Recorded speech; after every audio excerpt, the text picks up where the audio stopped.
Thanks very much, and it's great to be back with the CPIP group. I really love everything that this group, and really appreciate all the help that it gave me during my academic career. So it's great to be back in this room, and happy to serve as a moderator for this panel.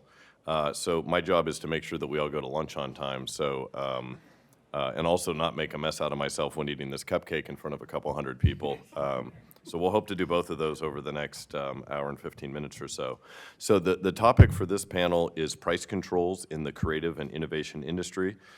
We have 4 excellent panelists. I'll introduce each of them before they speak, and then I'll help moderate discussion afterwards. Our first panelist is Kristen Osenga, who is the Austin E. Owen Research Scholar and Professor of Law at the University of Richmond School of Law, and a Senior Scholar for CPIP here at George Mason University. Amongst her past positions include working at the Finnegan Law Firm, as well as serving as a law clerk to Judge Lynn on the Federal Circuit. Professor Osenga will be presenting this morning in the arena of non-life sciences patents, including a discussion of the recent FTC v. Qualcomm dispute concerning the use of anti-competitive tactics in order to maintain a monopoly. Okay, so first of all, let me thank Judge Holte for the, I just like saying Judge Holte. He's always been Ryan to me, but that's really cool. Anyway, thank you, Judge, for this fantastic introduction, and thanks to everybody at CPIP for inviting me here today. So I'm going to talk about price controls in the innovation industries, and as Judge Holte noted, my focus is not life sciences. So I'm going to call it the high-tech space, but that is not to demean the fact that life sciences are also high-tech. So I'm going to talk a little bit first about the FTC Qualcomm case, and then segue into a broader discussion of how some shifts in the policies that surround standards development organizations, or SDOs, and standard essential patents, SEPs, are imposing price controls in a way that is likely to harm innovation. So, as many of you know, the Federal Trade Commission filed an antitrust complaint against Qualcomm in the Northern District of California, January 2017. There are so many things about this case, how it was filed, how it was tried. I only get 10 minutes, so I'm not going to go there. I want to stick to what's germane to the discussion of price controls in the innovation industries. But if you ever want to talk more about all the craziness surrounding that case, I'm a big fan, and I would love to talk to you. Anyway, so in the FTC versus Qualcomm case, the complaint alleged that Qualcomm had unlawfully monopolized the markets for baseband or modem chips, super important components in smartphones, as Judge Murgis was talking about, everything's components. Judge Murgis, I just elevated him too. The Professor Murgis. Anyway, so the FTC said that Qualcomm maintained this monopoly by acting anti-competitively, pointing to this no license, no chips policy, and a couple other things. So Judge Koh held a trial in January of this year. The decision came down in May. It's pretty much been everything I've been talking about all summer long. It's fantastic. And the district court there, fantastic in a bad way, the district court there held that this no license, no chips policy was anti-competitive, that Qualcomm's licensing program was not sufficient under its FRAND obligations, which is what I'm going to talk to you about, and also that they had this crazy duty to aid their competitors based on this really old case that the Supreme Court says is an outlier. So anyway, that's what happened. And all of these findings led the court to determine that Qualcomm had acted anti-competitively. She issued really broad injunctive relief. And the good news is that the Ninth Circuit has taken an initial look at this and has stayed the injunction, okay? Basically stating that Qualcomm has shown, quote, the presence of serious questions on the merits of Judge Koh's opinion, okay? So hopefully the Ninth Circuit will get it right when it hears the appeal early next year. What I want to do is talk about how that case is an example of price controls, and then more generally talk about these price controls in the high-tech world when it comes to standardized technology. Oh, thank God, I thought that was my phone. Okay. Okay, so typically when a company invents something, we're going back to basics here. Typically when a company invents something and gets a patent on it, they have the right to choose whatever they want, or more accurately, what the market will bear. Okay, so that's the idea, right, that you can do that.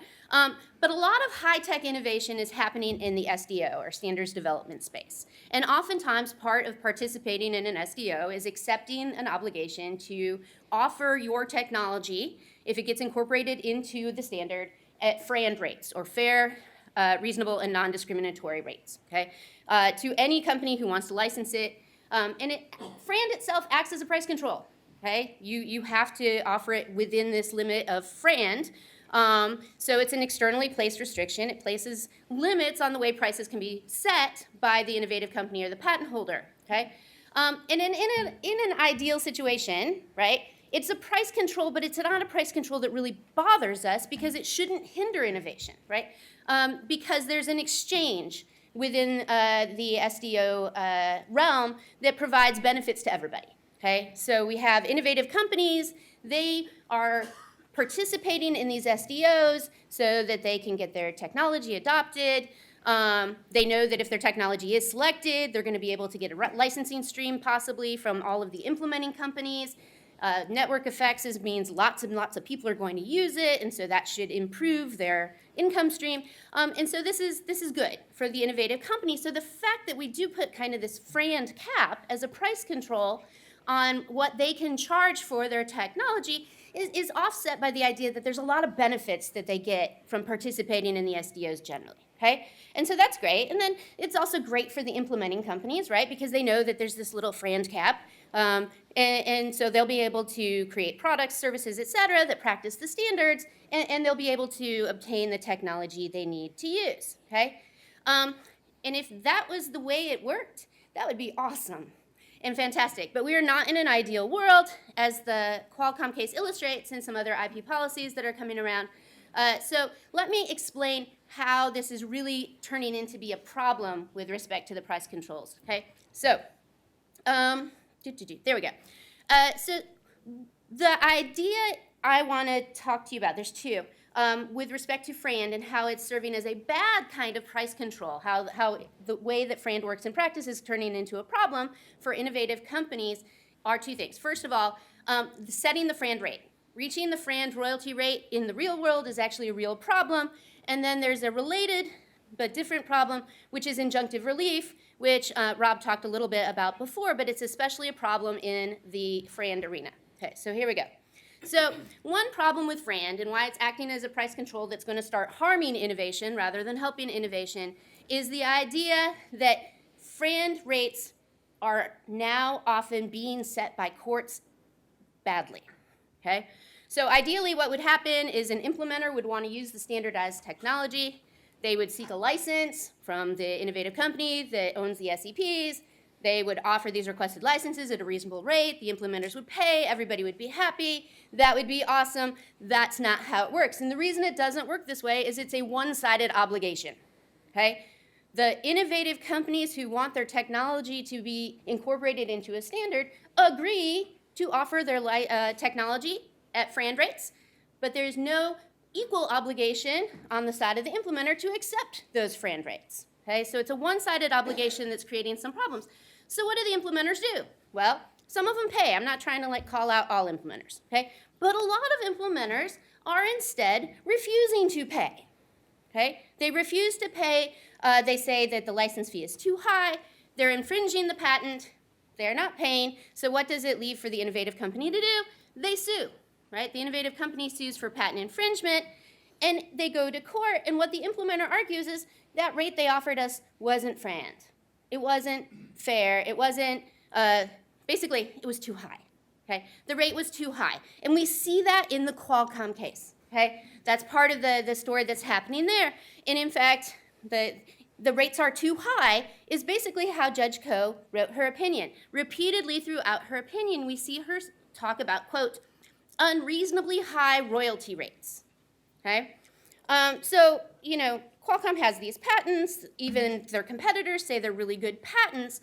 But rather than looking at the value of the patents, the value of the technology, Judge Koh in the Qualcomm case just said too high.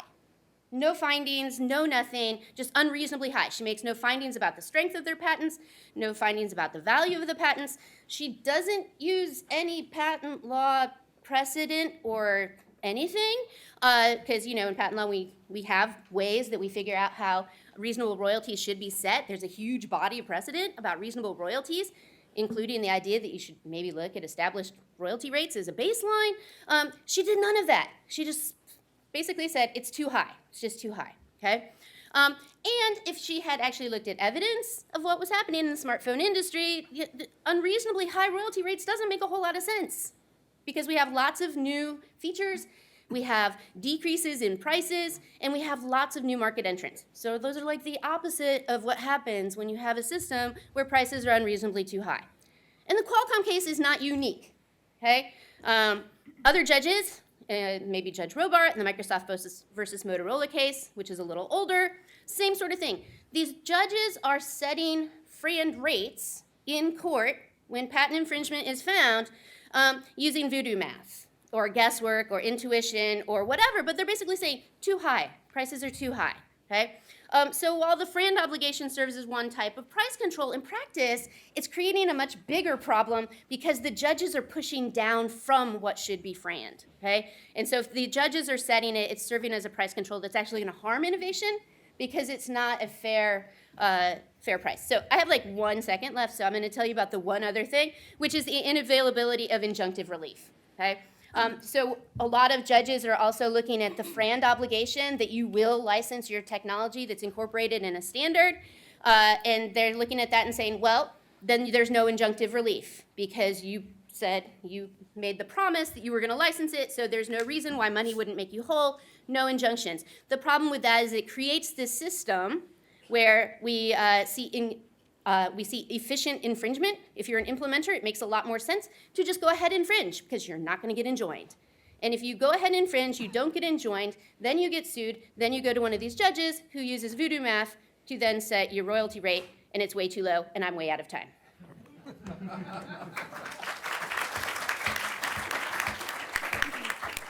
Thank you, Kristen, and I hope next year you don't present on one of my damages opinions. My clerks are sitting in the front prepping their voodoo. Our next speaker is Danielle Aguirre. I hope I'm pronouncing that properly because we talked about that at length. Oh, she's smiling. I did good.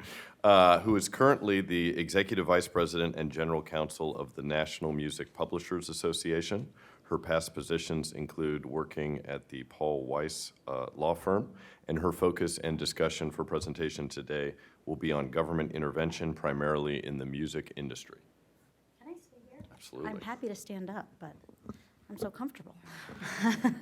Hi, everyone. I am actually going to start by giving a very, very brief, because we don't have a lot of time, background, just to make sure everybody understands how the music industry is regulated by the federal government and what the rights are first. And then I'm going to go into a recent law that was passed last year to try to correct some inefficiencies that had grown in the market as a result of the federal regulation, and a recent challenge to that law by music publishers, who are people who represent songwriters, and specifically the music publisher for Eminem.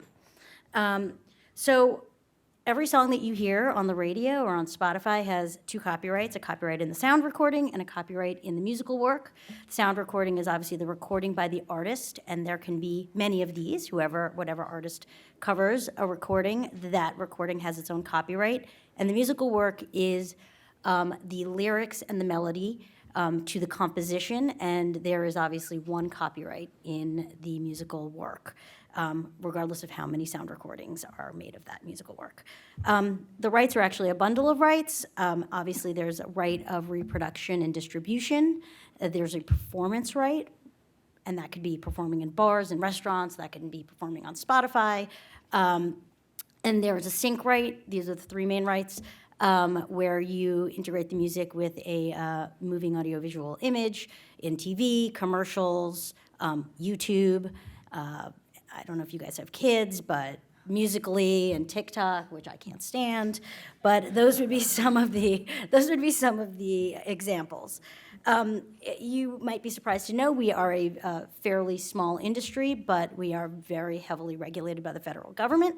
As a matter of fact, with respect to musical works, which my association primarily focuses on, almost 75% of the U.S. revenue generated through those rights that I just explained is regulated by the federal government, and the royalty rates are set by by judges either in the Southern District of New York or administrative judges, copyright royalty judges within the Copyright Office. I'm going to start with musical works. because that is where a lot of the law that was passed last October focused on changing. But Section 115 of the Copyright Act relates to the reproduction and distribution of musical works. It is called a mechanical right, and the reason it's called a mechanical right is because the right was first instituted as a statutory license in 1909 for piano rolls. And at that time, they set the rate at 2 cents, and that rate remained until 1978 at 2 cents. And today, it is a whopping 9.1 cents for digital download. The rates today, as I said, are set by copyright royalty judges. It is a statutory compulsory license, so that means that once the first artist records the musical work or the composition, any other person can make a copy and a recording of that by just obtaining a statutory license and paying the statutory rate that's set by the 3-panel administrative judges. It used to be, before the law that was passed last year, that you had to take a license for every single work, so it was a per work statutory license. So if you were using 5 works on a record, if you were using 15 works on a CD, you would get a license for each work on a per work basis. There was also a rateless license built into the federal statute that said that if you couldn't find the copyright owner in the records of the Copyright Office, you could simply file the license with the Copyright Office, and you were not responsible for paying royalties at all until the copyright owner made themselves known to the Copyright Office. And at that point, that copyright owner could get paid going forward, but could not obtain retroactive payment for the royalties for the uses you had made to that time. In addition to that, there are consent decrees that govern the performance right of musical works. These consent decrees were enacted between the 2 largest performance right organizations in the United States and the Department of Justice way back in 1941 for antitrust concerns, and they settled with 2 consent decrees. Those decrees have been changed once or twice, but remain relatively unchanged in 75-plus years. And the rates for performance rights for those 2 organizations are set by 2 federal judges in the Southern District of New York. And basically what happens is licensees can get a license upon request and begin to use those works as soon as they request the license, even before a rate is negotiated.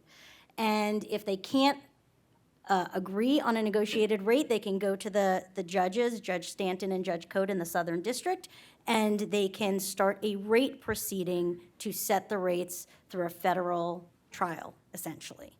The sound recording is less heavily regulated, although it also has a federal statutory compulsory license for digital performance, which is basically streaming radio, so Pandora, SiriusXM.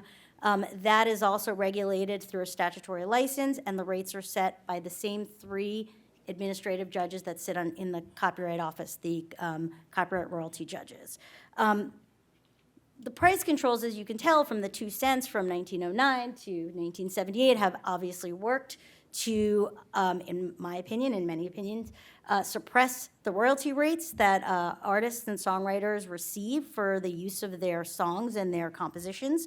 It also has had an impact in creating an imbalanced system where, depending on whether or not that particular right is controlled or not, and sometimes it's in a free market on the sound recording side, and it has federal regulation on the musical work side, that you find an imbalance in the value attributed to the sound recording and the musical work because of how the rates are set. So, for instance, in interactive streaming, which would be Spotify, for those of you who listen to Spotify, or Apple Music, where sound recording rights are in a free market and are negotiated by record labels, and the musical work is under a compulsory license and set by a 3-panel judge, the royalty rates have been as distorted as having a ratio of 12 to 1.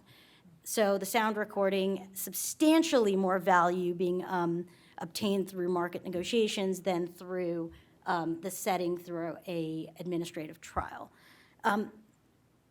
That all goes to say that as music distribution has changed to a digital model and the rights have not kept up with that digital distribution and the changes and the modernization, a lot of issues were being created. So not even just with the rates, but literally with the ability to license under statutory licenses, particularly Section 115, where it's a per work, where you now have a digital model where Spotify needs to obtain 30 million licenses for 30 million works that are on their platform, and simply do not have an ability to find and issue licenses for, wow, 2 minutes, okay, to find and issue licenses for 30 million works. The result, substantial amount of revenue lost because copyright owners were not being found, substantial amount of statutory liability where licensing was not properly achieved, and so people like Spotify were sued in the market. The Music Modernization Act, which was the law that was passed last October, attempted to fix some of those problems. And so I'm going to focus, there were 3 parts of it. I'll focus on Title I, which was the part that tried to fix Section 115 of the Copyright Act. And we fixed it by moving everything to a free market. No, that's not how we fixed it. I wish that's how we fixed it. We sadly, the only way to get legislation passed was we've had to fix it by actually increasing the scope of federal regulation over the right by creating a collective that would issue blanket licenses and create a transparent public database of copyright ownership. We did that, and both sides got a lot out of it. Market rates was not one of them, although we were able to change the way that the CRB judges set the rates and change the standard to a willing seller, willing buyer standard to try to more closely align how the rates were set with how the market would have set rates. I will stop there and simply say it was not a controversial law when it was passed. It was passed unanimously in the House and the Senate and then signed by the President. But it is controversial in our industry in terms of some of the issues, and one of them specifically is there is a temporary qualified limitation of liability that was placed in the statute to help digital services for this time until the collective is established, which is January 1, 2021, enable them to continue operating with the staggering statutory liability that was growing. And there has been a recent challenge to how that works, and that is the M&M case. The M&M case essentially says, one, that Spotify is infringing on the copyrights of Eminem, particularly a number of his largest works, and that they're not complying with the MMA in order to obtain this limitation of liability. And at the same time, it also alleges that the limitation of liability itself is a violation of the takings clause by limiting the statutory liability that can be obtained for that copyright infringement. And I'll stop there because I'm out of time. Excellent. Well, thank you, Danielle. Danielle, a round of applause.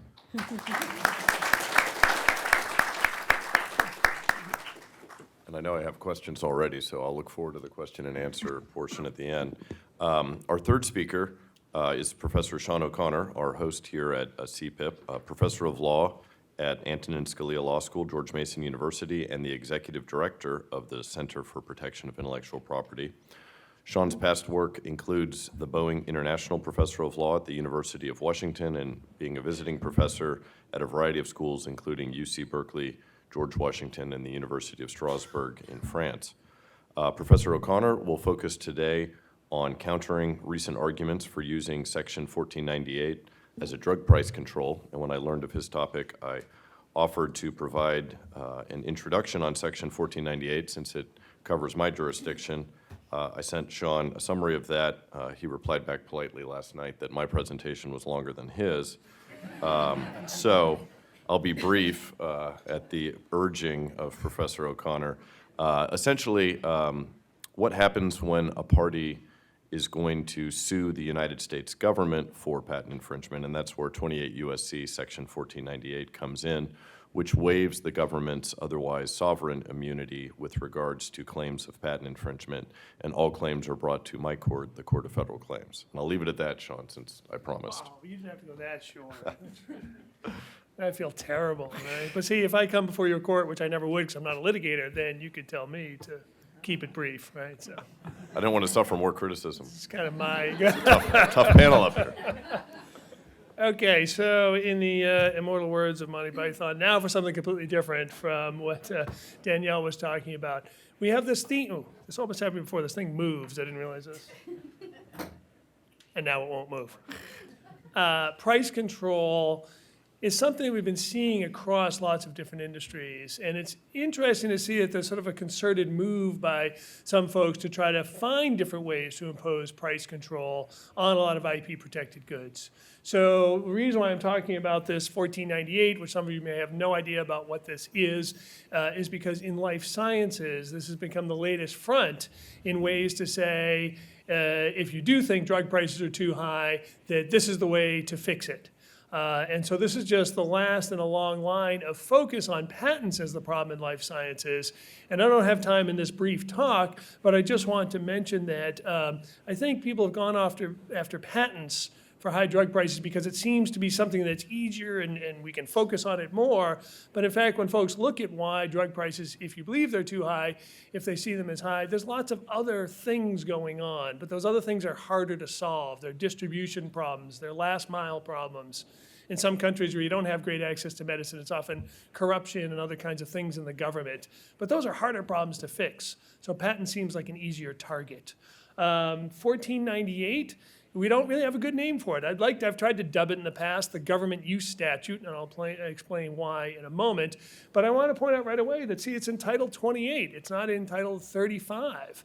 So for those of you who are patent aficionados, you know that means it's not part of the Patent Act at all. So what does this have to do with patents? And why are we talking about it? There was a couple of New York Times articles over the past year, two of them in fact, and they keep tapping back to this article by Brennan et al. In the Yale Journal of Law and Technology. And it's basically a prescription for excessive drug pricing. And here's the basic argument. Hey, it turns out there's this super obscure statutory provision that we used to use in the 50s and 60s to lower drug prices, and we should start using that again. The problem with that argument is that, first off, 1498 to people who do government procurement work is hardly obscure at all. It's just, it's not a household thing, but people who work in this area know it very well. They know exactly what 1498 does. What I want to tell you about in my limited time, though, is where 1498 came from, because this will help you understand why it's not even remotely a price control provision. So what happens in the beginning of the US patent system, so we're going all the way back to 1790 and moving forward from there, there was some question about how closely our system would track the British patent system. In many ways, we derived our patent system from that British patent system, but there were some really important differences. And one that gets ruled on quite early, and then in fact in the Court of Claims, it's the predecessor to Judge Holte's current court that he's on, the rulings were very clear that the thing we did not adopt from Britain was so-called crown rights. Under crown rights, the British government said, look, we granted the patent, so we certainly can practice the invention. The patent doesn't apply to us as the crown or the sovereign. Courts in the US rejected that. Patents are an entitlement in the US from the beginning. You have the right to get a patent, and the federal government sits as any other private person against the patentee, meaning it's a private person that has to get a license, can't use this without authorization. Okay, but there was a problem because of the doctrine of sovereign immunity. It means then that if the government did in fact infringe somebody's patents, that you couldn't sue them. So basically there was this kind of technical problem. And a lot of you on the copyright side know we're looking at sovereign immunity issues again today. And there was a sense also that, well, wait, not only is it sovereign immunity, but it can't be that some petty officer, meaning some regular low-level government official, when he or she did something that infringed a patent, they couldn't have been somehow, bringing the US, the whole US government, into this tortious action. So we're just going to kind of reject that notion. But the courts are sympathetic to patentees and saying, wait a minute, they should get some compensation for this. This is not right. Their rights are being trampled on. And so by the end of the 19th century, you have these weird legal fictions of, well, even though that postmaster general, there's a famous case where the postmaster general is sort of operating to infringe this patent. Instead, it must be that the US government has some kind of implied contract with the patentee. So we'll look at it as if it's a contractual deal and we'll pay some compensation for that. Then we get government contractors involved. So what happens when somebody is doing work for the federal government and the federal government says, you know, make this, and there was one making a pathway in front of a federal building and they had to infringe this patent to do it. And the contractor says, look, I'm doing this for the federal government, so you can't sue me for infringement either because I'm doing it for the government. This then made the legal fictions kind of come apart. In the Schillinger case, the Supreme Court said, no, these legal fictions don't work. So we're back to square one where patentees had no practical remedy, even though everyone was acknowledging that the government should not just be infringing these patents. So what happens then? We get this act to provide additional protection for owners of patents. I reproduced the title because look at that. It says nothing about price control. It's not even remotely about price control. It's helping out owners of patents. So what does it do? It was going to solve the sovereign immunity problem. And so basically it says, Court of Claims, expanded jurisdiction, that if the government, not that the government should be, but if it does infringe patents, then the patentee can go, and copyright owners as well, to the Court of Claims and get fair compensation. That's where we solved the sovereign immunity problem. Then we expanded it in 1918 to cover contractors because there was that problem of contractors working for the government as well. And then we do some more amendments in the 1942 Royalty Adjustment Act. And it's in this part that I think you get some of the incorrect sense that this might be a price control provision. And so some of what was going on was Secretary of War was looking for clarity that the military wasn't bound by some higher royalty payments that had been set up during peacetime contracts. In wartime, you know, they needed to have more flexibility. So there was some sense that, okay, you know, this might have something to do with allowing the government to figure out how it was paying it. But again, not even remotely price control. And what also got introduced was for contractors that they would be kind of covered under this if they had the authorization and consent of the federal agency. 1948, it gets put into Title 28 where it is today. Again, why is it in Title 28? Because it's a judicial thing. It's a sovereign immunity. It's kind of a standing. It's a procedural matter. It's not a strict thing of patent law. Okay, now where do we sit with it today? And where do these ideas that somehow was used by the government? Well, first off, I want to distinguish government use from a true compulsory license. 1498 is about the government doing something or hiring a contractor to provide goods or services on its own behalf as a government service. That's government use. That's all 1498 authorizes. It's not a compulsory license in the way I think it's better to think of a compulsory license, like in the music situation, where something allows other competitors in the marketplace to get a license without authorization and to go ahead and compete with the patentee. So again, government use is not that. The government is not supposed to be competing with the patent holder. It's just saying the government has some times where it has to be able to use the patent. But again, what's the upshot? It's not crown rights. There has to be full and fair compensation that goes back.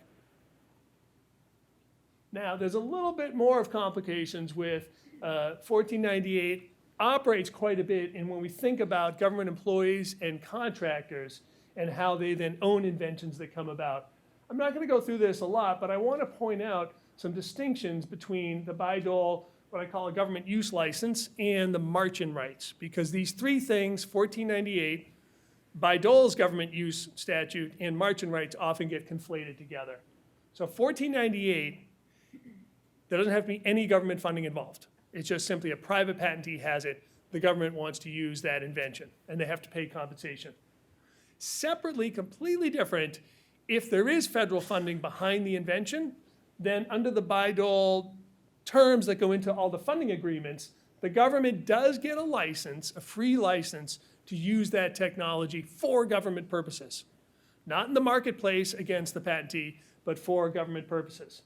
In contrast, as we heard about in the last panel, the march-in rights is a compulsory license, but again, that's only when there's a failure to supply the market with that government-funded good. So what's the misinformation here? There was arguments in New York Times and the Yale article that during the 50s and 60s, the Department of Defense relied on 1498 to somehow lower drug prices. But that wasn't the case. All that was going on was agencies were using 1498 to procure. They say, okay, like we're gonna, for government purposes, have drugs manufactured for us and distributed to, through Veterans Administration, things like that. That's very different from saying it's a price control and something that would affect the general private markets.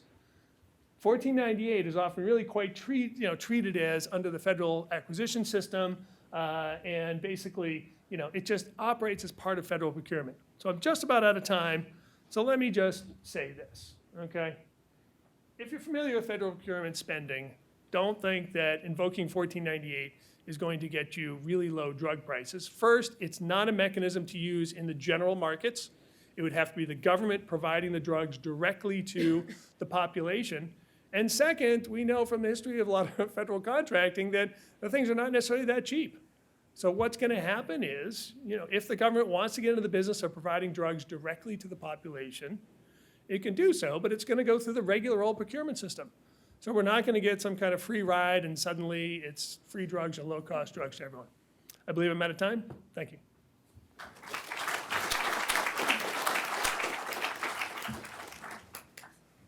Thank you, Professor O'Connor. Our next and final speaker before question and answer period is Karen Marangi. I think I'm saying that right. I practiced that one as well. Very good. Who is currently the Director of Federal Government Affairs for RELX, a global provider of information-based analytics and decision tools, including LexisNexis and Elsevier, which is the world's largest publisher of scientific and medical journals. Karen's past work includes counsel to Senator Patrick Leahy on the Senate Judiciary Committee for a variety of issues, and the Rabin Group, where she counseled and advised clients on numerous issues, including intellectual property and the music industry. Karen will be speaking today with focus on the issue of open access publishing for authors in scientific, medical, and technical fields.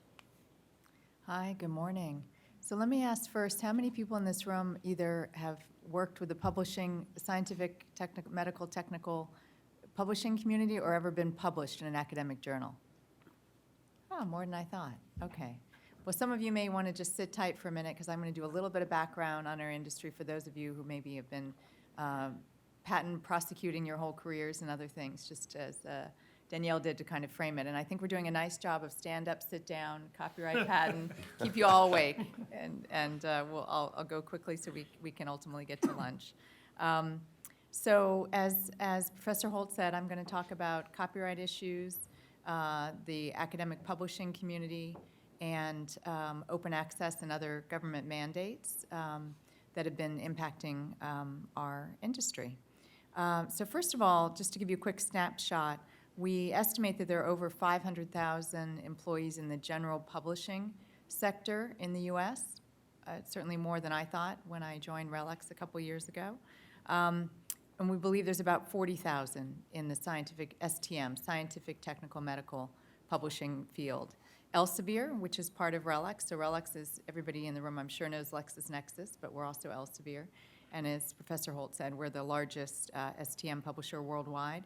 We have about 2,500 journals, including The Lancet, Cell, things in the engineering space, a lot of nursing, training materials, and hopefully some of you are starting to see when you go to your doctor, they or their staff having iPads where they're clicking through, looking at clinical solutions. I think we're all going to see more of that. We produce a lot of that material, and it is supported by our journal articles.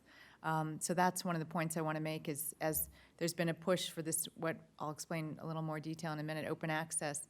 I think one of the concerns we have is maintaining the scientific integrity, the quality of what's out there, I think particularly in the scientific and medical and technical fields, people building bridges, helping us determine how best to fight cancer for a loved one, or solve other substantial problems. We need to have, we believe, a substantial role of publishers and others to make sure that it's quality materials and that when you have a quality resource out there. One of the things publishers do also is archive and have a version of record that can be gone back to make sure it is really, truly the accurate article source.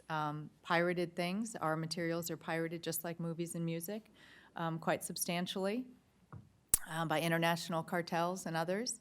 And a lot of those pirated materials don't have the updates. they don't actually, they're not linked at all to the version of record. So it's, if you have family members, especially young in the academic space, Sci-Hub is the leading pirate space right now.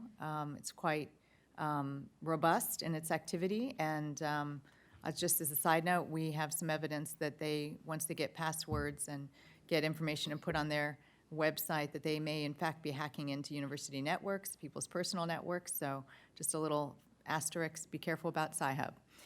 Okay, so moving on.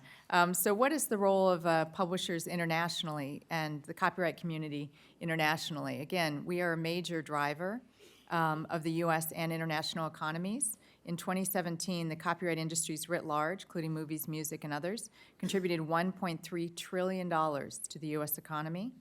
And we are actually the leading force driving the U.S. trade deficit down. I worked a lot on USMCA, NAFTA 2.0, and some other trade deals, and learned through that, and the IIPA, the International IP Alliance, has done some really great work on this. Notes that our books and journals and others in the foreign markets were 191 million in sales 2 years ago, and that's more in international sales than the electronics industry or the agriculture. So you hear more about those in the trade deals, but in fact, digital trade, our copyrighted materials are really the driving force, or a substantial driving force internationally in keeping our trade deficit down. Okay, so now I'll shift gears and talk about open access and government mandates. First, I want to say, for those of you who've published or who have, friends and family members publishing, Elsevier and all the other major STM publishers are supporters of open access. I want to be clear about that. We've done a lot. We've got now 100 fully open access journals of our own. We published 34,000 journal articles last year, open access. We have thousands across the industry of hybrid, where people can, it's a journal, and you can choose either to, there's really two options. You can do the traditional model, which the cost is covered through subscriptions on the back end, and that means you can come from anywhere in the world, from any academic university, from any field, and if you've got the best article, you have a shot at getting that published in the best journal with no obligation of any fees on the front end. That's the traditional model. The open access model is saying these articles should be available immediately. The strongest advocates of it say that because to get science, in their view, more robust, more input immediately, they should all be available immediately. But there really hasn't been a shift in the industry, in the field, in academia, to support how you actually have these quality articles published with nobody to cover the fee, or with no clear stream of funding for that. So open access is this sort of idea that everything should be available immediately, or sometimes after an embargo of a certain number of months, which I'll talk about in a minute. The reality is there's a lot that goes into publishing of these scientific, especially technical articles. We have thousands of submissions typically for premier journals. Those have to be sorted through, have to oversee the peer review process, copywriting, all that role, of course. And then we very often add 3D graphics. We archive, we maintain the version of record. We help people get publicity of the most innovative articles. So a lot goes into that.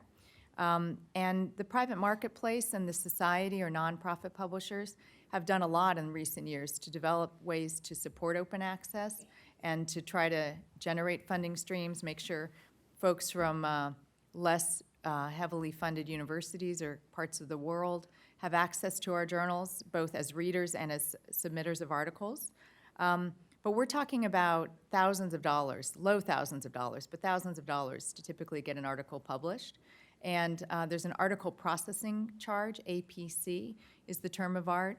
And there are some foundations that are starting to fund the APCs. There are some government agencies that are starting to do it, but it's not substantial enough to just, as the pure OA advocates want, to basically flip the model, to just sort of overnight or in a couple years go from having subscriptions pay for the cost of the publication and then having free to submit your article, to instead have somehow somebody's going to pay for this and then they'll be available immediately with no subscription cost.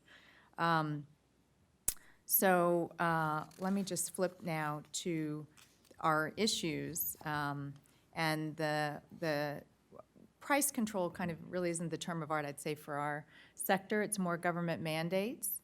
A major effort a few years ago that was kind of the first U.S. federal government push was a memo out of OSTP, the Office of Science, Technology, Policy in 2013. They put out a memorandum to all the federal agencies saying you need to work and figure out how you can get more government-funded research articles, private sector, society-published articles out into the public space, which is very, terrific idea, and we supported it, and we continue to support it. Where that ended up landing with most agencies was a 12-month embargo for subscription articles and subscription journals, and we can live with that. By and large, that allows us to recoup the costs.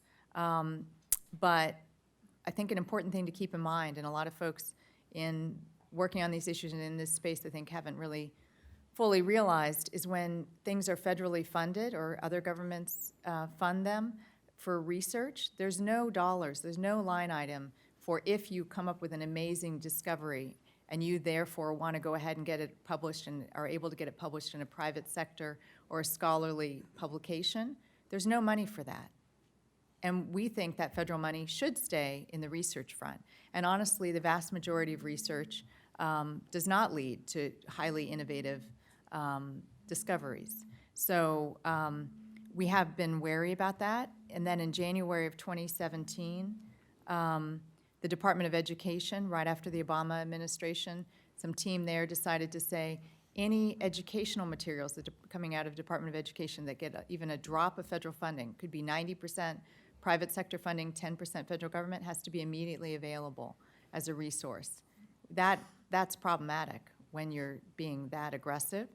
Two other quick things. NIH, we've learned recently, and you all probably know, NIH is the biggest funder of biomedical research in the world. They've started attaching in their grant award letters or grant agreements language saying that if you're working on the Cancer Moonshot Initiative or you're working on opioid research, two hot-button, high-profile issues, then you need to immediately make your non-federally funded, private published articles available. So again, if the federal government was funding this work, that would be different, but it's definitely an issue.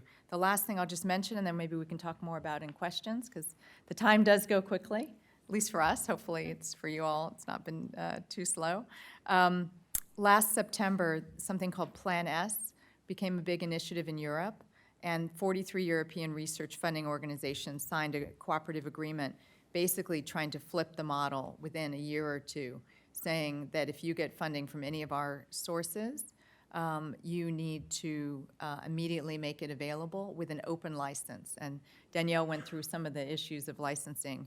Same with publishers. There's the right to read, there's the, and then there's a whole host of other things. And we think that the authors or the publishers should maintain some control over what that licensing should be. Fortunately, in the U.S., Plan S really hasn't caught on, and in fact, I'll just note that the Marcia McNutt, who you may know is the president of National Academy of Sciences, wrote quite tellingly, "It remains unclear as to exactly what problem Plan S is designed to solve." She heads up a journal, a society journal, and she noted that people are working things out, but if you put a limit on the APC charge, you're going to have restriction on what kind of journals can survive. The society, the non-private sector ones are going to have the greatest difficulty probably, and you're going to have some real issues about who can get to get their materials, their articles actually published. So I'll stop there. Great, thank you. Let's give Karen a round of applause.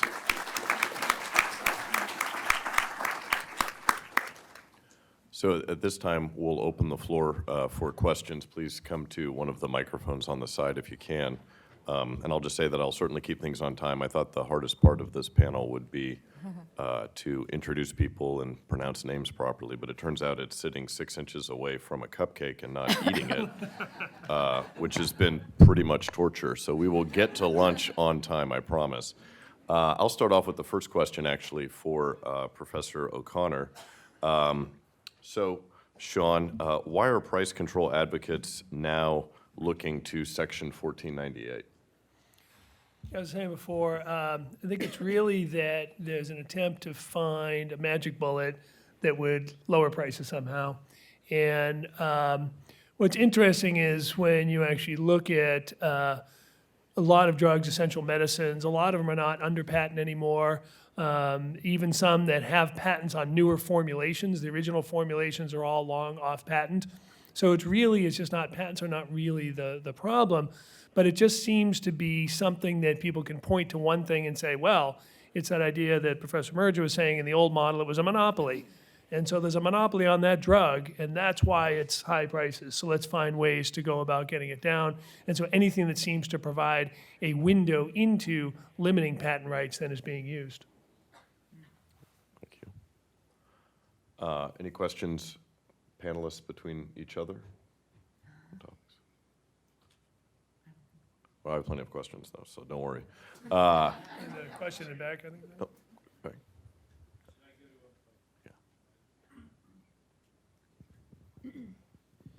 Yeah, hi, I have a question for Karen.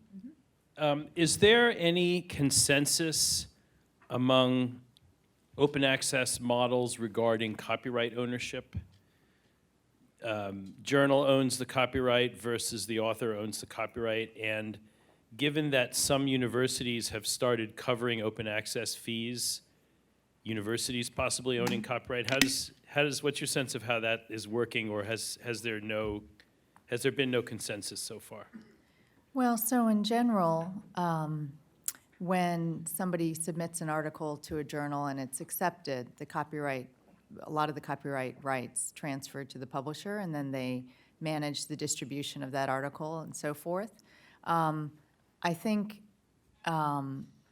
don't think there's sort of as much discussion about that relationship, I'd say.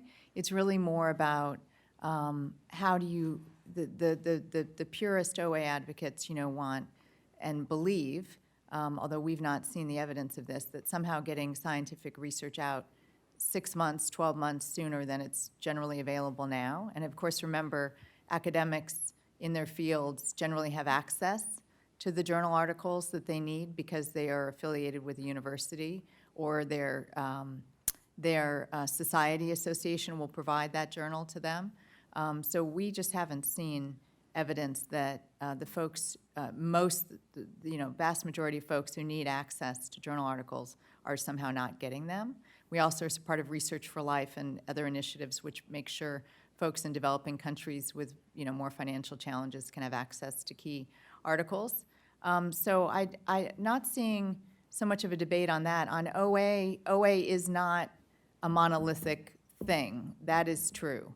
Some folks say OA is, again, the minute something's published, it should be available. We'll figure out the way to make that happen across communities, across nations. Other folks say OA, and we're in this camp where, under the standing federal government mandate, anything that is federally funded, even when it's privately published or society published, it does have to be available typically after 12 months. That is pretty rapid, actually, given that most people who need it probably are getting it much sooner. So I don't know if that answers your question, but... Well, my understanding is in open access models, the author retains the copyright and doesn't assign it. And that's been my experience as an author as well. And so I'm wondering if the uptake of certain of these OA-related access models is changing the way copyright assignment works, the way rights assignments work. Well, I think that is an option that publishers, if you're talking about gold, when it's the front end? I don't know. Okay.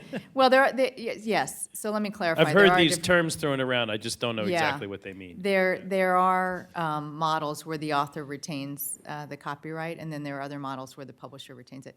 I don't think, and I'm going to actually turn to Matt Barbland, who's in the room from the American Association of Publishers, if you have any sense if we're having broad change in copyright, but I think it's varied at this point.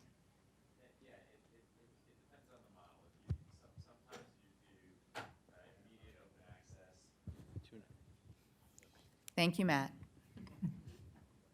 basically there are versions where you want the article to be freely available immediately and under an open license.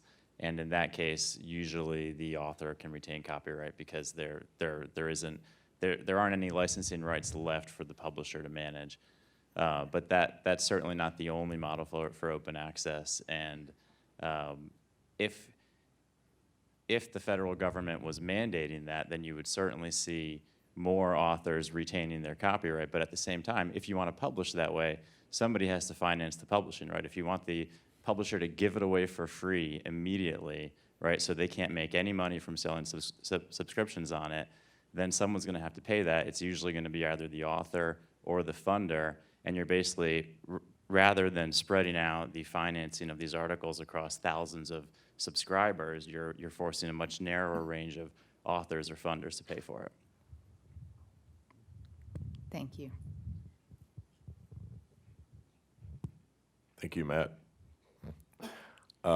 So since we're passing the mic, I wanted to go back to Danielle. That was funny. Come on. I get it, music.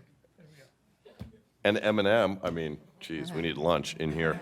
All right, so Danielle, you mentioned, I think, 3 parts to fix the Copyright Act, and I think you only got through 1 on Section 115. I wanted to give you a minute or 2 regarding parts 2 and 3.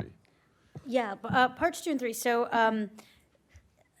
Title I was the 115 fix. Title II is actually a fix to the federal copyright law that had resulted in federal copyright protection for sound recording copyrights post February 15th, 1972, and no federal copyright protection to sound recordings pre-February 15th, 1972. Essentially, it provided a qualified federal protection to sound recordings. I mean, it had resulted in just a very unusual situation where, you know, the Beatles Yesterday, which is the most covered song of all time, well, the Beatles recording was actually not federally protected by copyright law, but thousands of covers of that song, the recordings were protected by federal copyright law. And so it fixed that anomaly in copyright law. The third section was very small and simply codified what had been a practice among artists and the creative people that work with them to make recordings, which is something called a letter of direction. Often artists will direct some of their royalties to be paid to people in the studio who have helped them, such as producers, studio musicians, and allow them to take a piece of the royalties. That was something that was just done in practice. It wasn't actually codified. Now the law actually says there is a means by which they can do this and ensure that producers and others get paid, where they designate them as people who should be paid a part of the royalties. Thank you. Yep. Other questions in the room? I think we have a question up here. Professor Priest. Hi, my question is for Danielle as well. I was just wondering about your thoughts on the DOJ re-review now of the ASCAP and BMI consent decrees and what your thinking is on where that might end up. Do you think the consent decrees will be repealed, or there'll be a sunset provision, or it will be left in place? I'm just curious, you know, what, and maybe what you think should happen. If you want to go on record, that's up to you. I'm going to just be careful because it's an ongoing review, and we are speaking with the Department of Justice. But for those who don't know, the consent decrees, as I said before, govern performance rights for musical works for the 2 largest performing rights organizations that license performance rights in the United States, ASCAP and BMI. They've been around for over 75 years. There was a review in 2014 that lasted a few years that wound up not revising anything. Like a lot of other parts of the law that have been kind of regulated in one way or another by the federal government, these consent decrees are very outdated. they have just some of the craziest provisions in them. Obviously, one of which is as soon as you request a license, you get it and you can use the works even if you haven't negotiated a rate and you don't have to pay. The other is until the Music Modernization Act, there were these two judges in the Southern District of New York who were just responsible for having trials to set rates. It was unbelievably inefficient and very expensive for all parties just to get to setting a rate. There is a re-review, Macon Delrahim in the Antitrust Division of the Department of Justice. I think, I'm not speaking out of turn, I think he said this very publicly at a lot of his conferences he's spoken at. I think he believes personally that long-standing perpetual consent decrees are generally against public policy and generally wind up not serving enforcement purposes, but instead kind of regulating a market, and I think he's against that. That said, I actually am not sure where the review will go. I think the parties are very, very far apart, meaning the licensors and the creative community and the licensees, the digital services and broadcasters who use these performance licenses. One of the concerns I do see is, while I think we all would want, from the creative perspective, a sunset of these consent decrees because the performance right is a free market right without these decrees in place. But one of the concerns we have certainly is that this fight could move from the Department of Justice to Congress, and there could certainly be a push for legislation to regulate that right in the way that other music rights are regulated, and that would be something we would be very, very concerned with. So that's something I see as a concern. I wish my crystal ball could tell me where the Department of Justice will come out. Unfortunately, wherever it comes out, it doesn't get to make a final decision. It can only recommend modifications and then bring them to the Judge Cote and Judge Stanton in the Southern District of New York, who still have to approve those changes. So I suspect whatever happens, it will be a multi-step, multi-year process, and that's even assuming that the same group of people are in the Department of Justice 2 years down the road who still have the same desire to make these modifications. And that's left to be seen. So you just Not don't in the know. crystal ball. There's a lot of moving pieces, yeah. Further questions?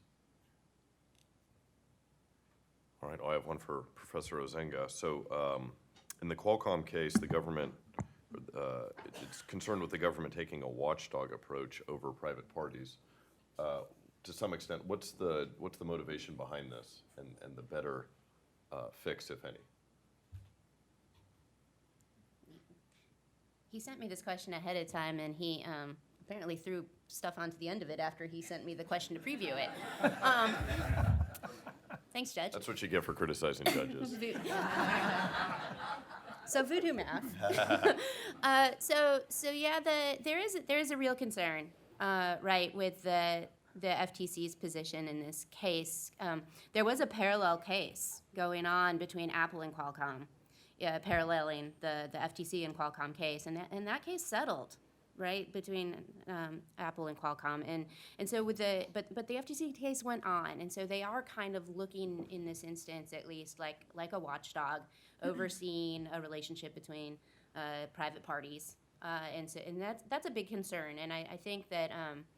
Judge Michel wrote an amicus brief to the Ninth Circuit in the FTC case, really talking about how this is a contract matter between two parties. It's not an antitrust problem, and kind of making the point that maybe the FTC shouldn't be serving as a watchdog here. And you also have the disagreement between other areas in the government. The DOJ and the Department of Energy and stuff have also jumped in and said, no, back off, FTC. So I think. The better solution to this problem is probably to let the parties handle it when it can be handled. That was a hard part of the question. I don't have a better way to handle it, but I do think if we think about it as what it actually is, which is a contract dispute between two parties, I think Judge Michel is right there. It's really not an FTC problem. Great, thank you. Any other questions from the crowd?